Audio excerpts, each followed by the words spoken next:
Okay, so prove that if an infinite series sums to some value s, then that means that the terms we're summing have to go to 0 as n goes to infinity. Well, almost everything is as n goes to infinity in this class. Okay, so in other words,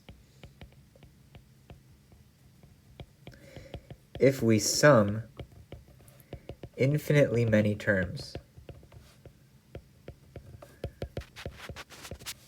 and get an actual number,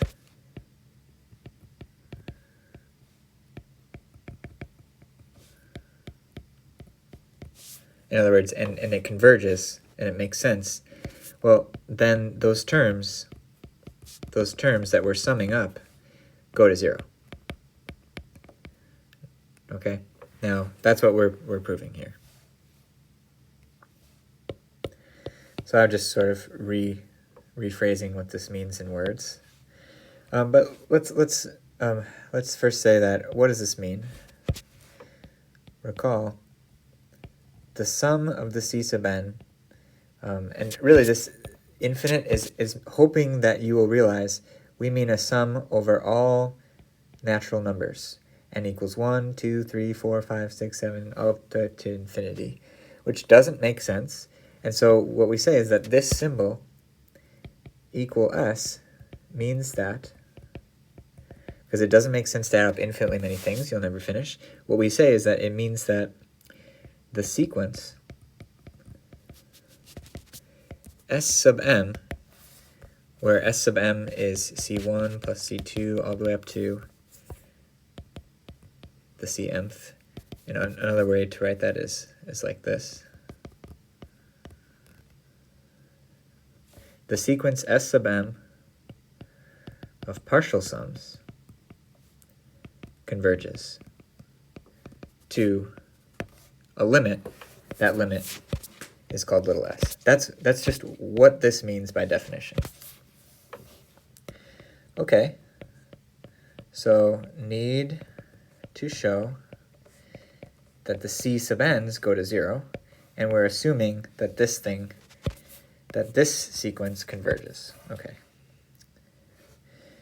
Then note that, and here's the key, the Cn and the Sn are related.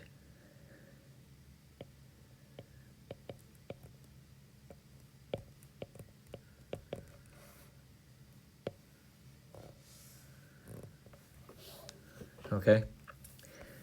Why is this? Well, what's S sub n? That's C1 plus C2 plus Cn. What's S sub n minus 1? It's C1 plus C2 plus Cn minus 1.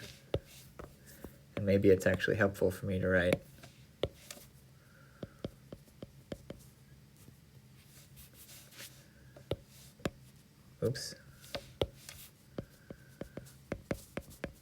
Okay, S sub n is here. S sub n minus 1 is here. So their subtraction just leaves this. That's it.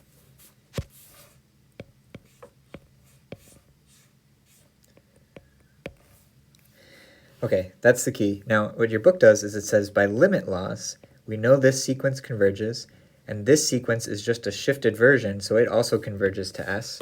So by the limit laws,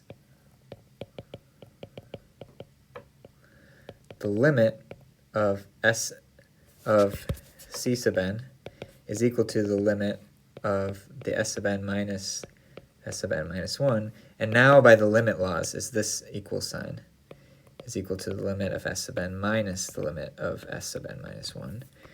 And that is equal to the limit of the S sub n minus the limit of the S sub n, because all we did is just re-index. We just shifted things by 1. So it's really the same limit. And that's S, and that's S, so that's 0. So what we showed is that the Cn go to 0. And to really be precise, is the limit laws were used right there. This limit sort of distributes through a minus sign. Okay, and so that would be the end of the proof. But I want to give you practice with the convergence game, so I'm going to show you a convergence game version in blue. So I need to show that the CNs go to 0. So choose D,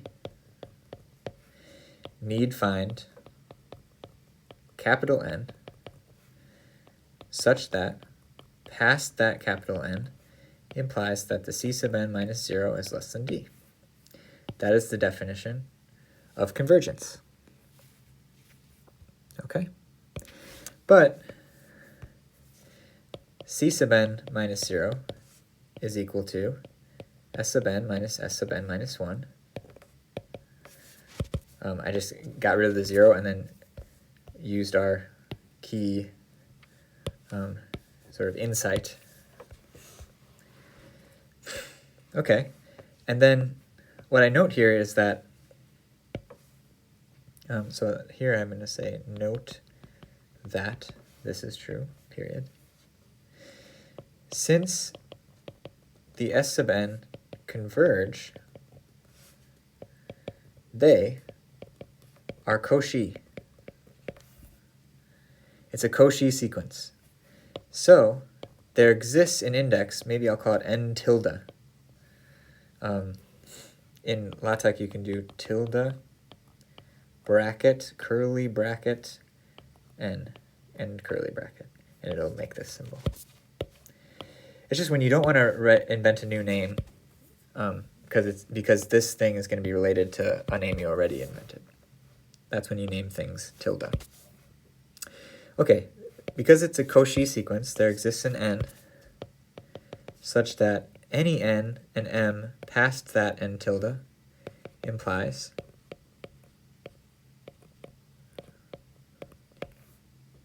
okay.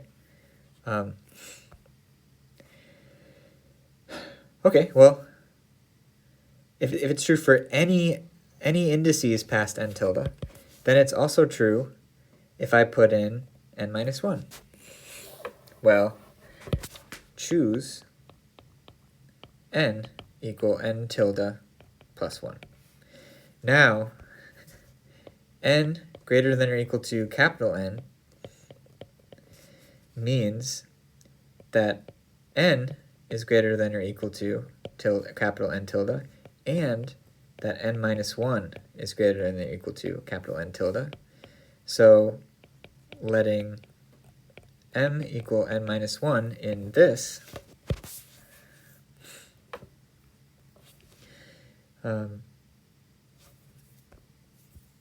in star shows that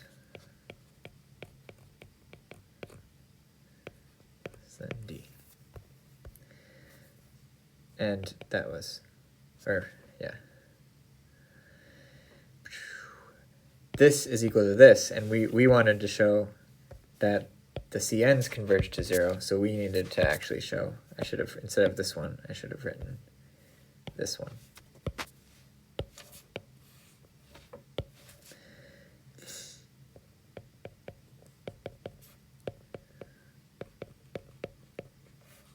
As needed. Convergence game done.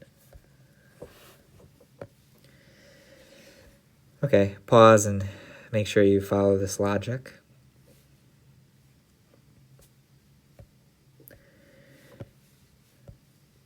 The point here is that if you're going to sum an infinite series, the things that you're adding up, they have to go to 0. Okay, otherwise it's just not going to work. All right. If your infinite sum makes sense and gives a number, then the terms went to 0.